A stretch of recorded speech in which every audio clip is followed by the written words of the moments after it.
Com cerca de 2 milhões de votos a mais do que Jair Bolsonaro, Lula foi eleito novamente presidente do Brasil. O establishment foi o grande vencedor dessas eleições.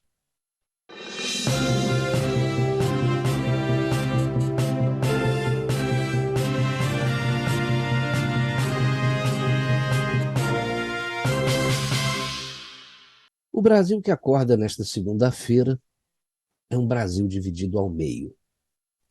E uma coisa é certa: quem elegeu Lula foi o Nordeste. Infelizmente, o presidente Bolsonaro não conseguiu virar votos em Minas Gerais. Lula ainda ficou com uma pequena diferença a seu favor. E a história mostra que o candidato que vence em Minas vence a eleição presidencial.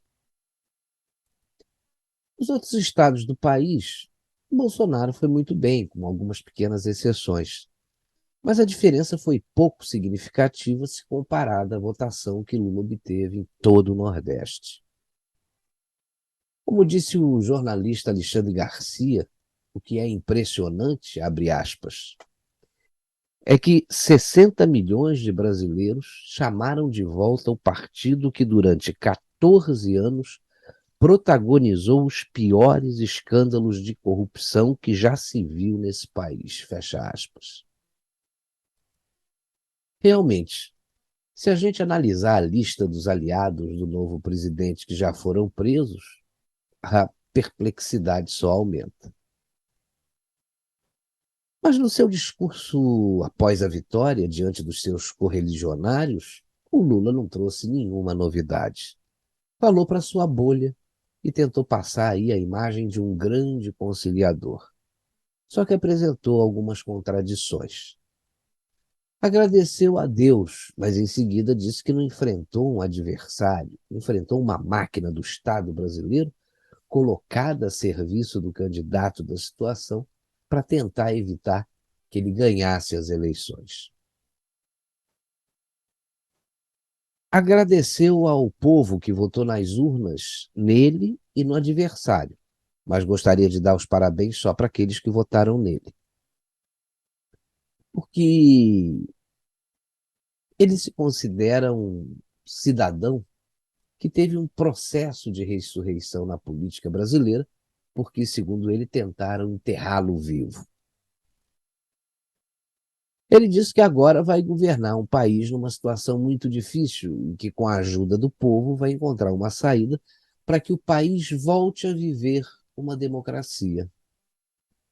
É preciso que ele saiba que nós não estamos, se por acaso, né, nós não estamos vivendo uma democracia, não é por culpa do atual presidente, e sim por decisões inconstitucionais de alguns ministros do Supremo. Lula também falou em restabelecer a harmonia entre os divergentes, só que a desarmonia sempre foi uma bandeira do seu partido. A origem do ódio entre as classes, a gente sabe de onde vem. Ele disse que a maioria do povo brasileiro deixou bem claro que exige democracia, como se a gente não vivesse numa democracia. E não foi uma grande maioria, como ele disse, né? Foi a metade dos eleitores. E, infelizmente, a gente ainda teve aí uma abstenção na casa dos 20%. Gente que se omitiu. E, graças a essa omissão, Lula foi eleito.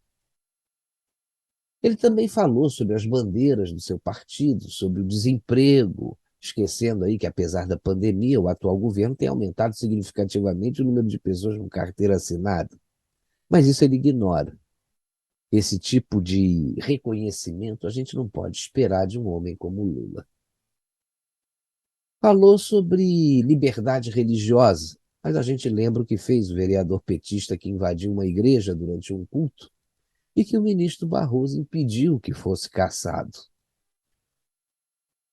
Aproveitou o momento para dar vários recados para as suas bolhas, né? Falou que a democracia não é só uma palavra bonita e que precisa ser sentida na pele, no dia a dia. Ele só esqueceu de dizer que isso só vale para os amigos, porque para quem pensa diferente dele, vale tudo. Até pedir a retirada do ar de uma emissora como a Jovem Pan. Ele disse que É essa democracia que ele vai buscar. Mas quando ele falou que a roda da economia vai voltar a girar, parece que não está vendo os resultados da política econômica do ministro Paulo Guedes. Hoje o Brasil é um exemplo para o mundo pós-pandemia. Lula também falou que, a partir de 1º de janeiro de 2023, ele vai governar para 215 milhões de brasileiros, e não apenas para os que votaram nele. Ele afirmou que não existem dois Brasis e que é hora de juntar novamente as famílias e os amigos separados pela propagação criminosa do ódio. E finalizou dizendo que não interessa a ninguém viver num país dividido e em permanente estado de guerra. Nós sabemos muito bem quem levou o país a esse estado.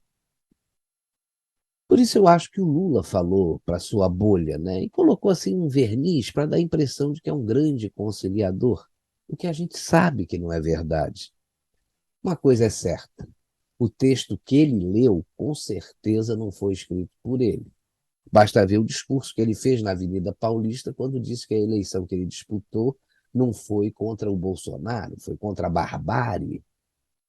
E ao tomar posse, a gente já sabe o que vem pela frente, infelizmente. Hoje, estão felizes ministros do Supremo e do TSE, entre eles o Luiz Roberto Barroso, que disse que, pasme, Bolsonaro já vai tarde. Que postura para um ministro que se acha um iluminado, né? Também radiantes estão aí a mídia militante, os partidos de oposição, artistas da patota e principalmente aqueles oportunistas que estão se preparando para colocar a mão no dinheiro novamente. Uma coisa é certa, metade dos eleitores está muito triste e decepcionada com o resultado dessa eleição. Mas no seu próximo governo, o Lula não vai ter vida fácil. Na Câmara dos Deputados, 73% dos membros, mais ou menos, eles, na próxima legislatura, vão ser de centro-direita. E no Senado, o número gira em torno de 67% com esse perfil. Eu acho que o Lula começou mal, querendo dar uma de conciliador, e no discurso para os seus eleitores na Avenida Paulista mostrou que não vai pacificar nada para quem pensa diferente dele. Eu tenho pena do Brasil, e pelo visto, metade da população vai ter o governo que merece. E a outra metade, será que vai ser perseguida?